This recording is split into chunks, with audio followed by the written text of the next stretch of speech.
NFL Week 6 recap is here, and just when we think we know all of these teams, we realize we have absolutely no idea. Kirk Cousins and that Minnesota Vikings team, who I was starting to get kind of high on, they were starting to look like they were progressing, fall to an Atlanta Falcons team that looked like one of the worst teams in the league a week ago. Cam Newton and the Patriots falling to practically a second string Denver Broncos team. Cam having trouble connecting with his receivers there. And the Browns are not as competitive in the AFC North as we previously thought. I think we kind of thought it was a fluke versus the Ravens early in this season and that they kind of started to find their fit, and apparently they haven't. Obviously to note there that Baker Mayfield was injured, but concerns there for sure. And much to most people's dismay, the Bears are a true 5-1. They're a competitor right now. Let's get into the rest of the recap.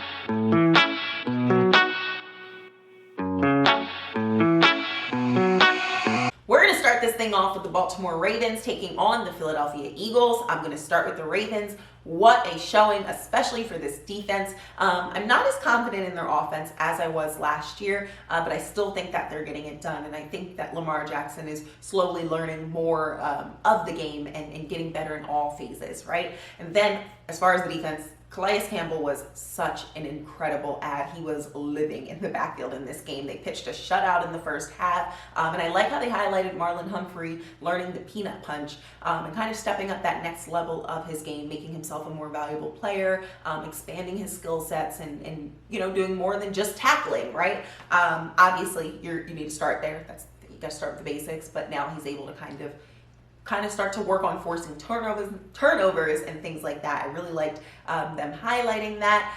As far as this Eagles team, I'm going to start with the O-line because I think that's super important. To go from having such a strong O-line to this stark drop-off that they're dealing with now, I can't put all the blame on Wentz. Obviously, he's paid well, and he has to step up and be able to make things happen, but that's a big ask. And I know a lot of people were even calling for Jalen Hurts, but even when they were down 17, Doug Peterson is pulling out all the stops and bringing Jalen Hurts in the game for some wrinkles and things like that. One, this Baltimore defense was just sniffing out the play and shutting it completely down, but also we didn't see, Hurts getting a lot of success there. I just think overall this offense looks really messy. Each week is like a complete roller coaster. They could perform well or they could completely flop. You really never know what you're going to get, which is like past few seasons, honestly, with the Eagles, in my opinion. Miles Sanders dropping a would-be touchdown. Again, fumbling near the end zone. Luckily, J.J. Arcega-Whiteside was right there to be able to grab the ball and get him for the score.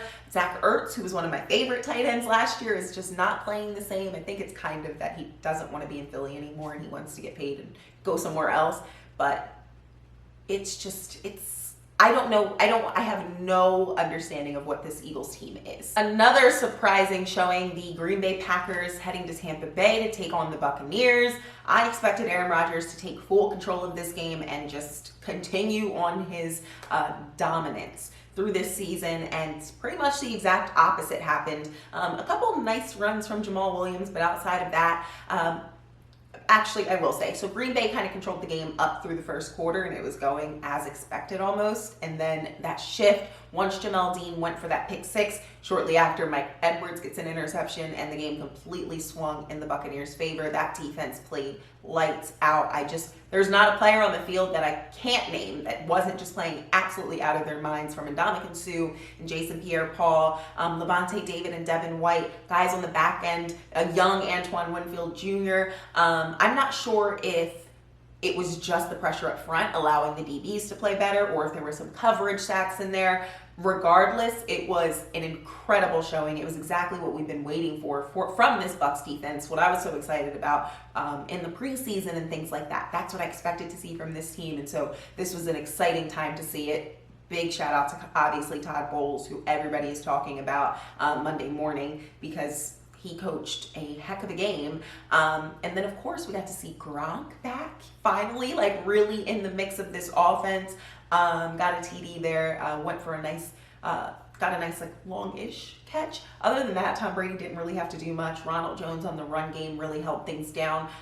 It was essentially what we expected to see from this Bucs team this season, but I'd like to see more of the receivers in there, obviously, but that might take a little bit more time, a couple more weeks, some more chemistry and connection there. But it's what we expected from the Bucs team. I think the Packers can now see where their holes are and what they have to work on. And finally, that Sunday night football matchup between the Los Angeles Rams and the San Francisco 49ers. I thought that I knew the story of this game going in. I definitely thought that the Rams were going to comfortably take it and that the Niners were out of this thing. I really did, especially with so many key injuries. But speaking of those key injuries, this defense played so well, even down Nick Bosa and Richard Sherman and so many of their other key pieces.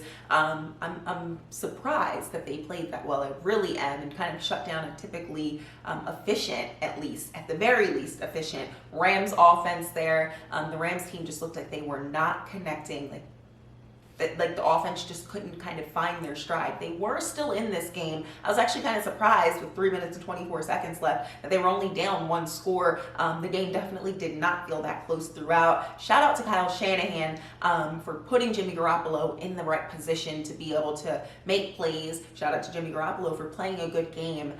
Still kind of injured and a little bit beat up there, but he showed up in the ways that it counted. And George Kittle, welcome back, bud. We love to see you. This was a really, really interesting game. I'm very curious how this affects the NFC West and how close this thing looks towards the end there. I think Seahawks are easily taking number one, but that 2 and 3 spot I'm very curious about now. That is it. That's all I've got for you guys today. A pretty quick recap. Tomorrow I'm going to post my Monday Night Football doubleheader recap. I took pause for week 7 of college football, but I'm resuming, I promise. In case you guys watch the college football videos too. Thank you so much for watching. Like and comment and subscribe. I will talk to y'all tomorrow.